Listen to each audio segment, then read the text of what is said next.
The Pope continues to call for prayer for persecuted Christians in the Middle East. In Rome, moving forward on the practical front, church officials and specialists from the Vatican, across the Middle East and the rest of the world, are working together to provide assistance in their given fields.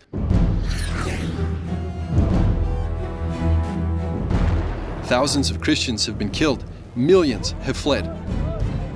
Many others are still suffering violence and limitations on their lives, not to mention religious freedom.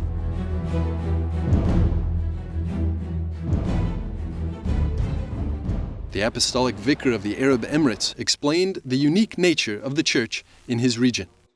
Ich bin ja in der speziellen Situation, dass ich zwar im Mittleren Osten lebe jetzt, aber das I'm in the particular situation that I live in the Middle East, but that my church is a young church, which means that it is a church without local faithful.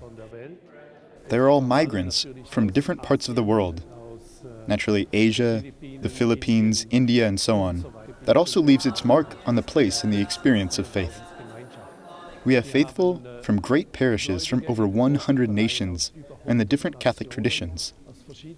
Most of them are Latin Rite, but there are also groups from India, the Syro-Malabar Oriental Rite. Ungefähr 80%, aber es gibt große Gruppen, vor allem aus Indien, Syro-Malabaren. He also called for a purification of memory regarding past conflicts in both camps, Christians and Muslims. I mean that it's often like a marital dispute, right? The arguing parties bring up shelf warmers again and again. In the past, you acted the same way that you are now. It seems that there's something similar in history. When you're fighting, then you bring up old conflicts and just refresh them. We have to overcome that. We must live reconciled. Though in a tough situation, the Church is young and vital, something he says the West has yet to acknowledge.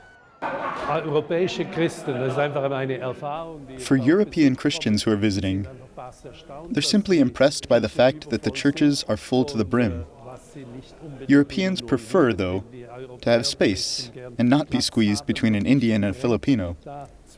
But on the other hand, it created a new vitality in the Christianity and the Christian faith, which maybe at home they don't experience anymore.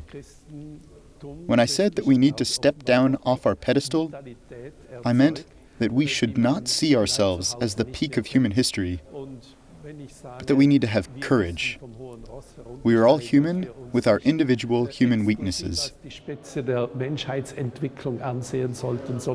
Einfach Mut haben müssen. Wir sind Menschen wie alle anderen mit unseren Stärken und mit unseren Schwächen.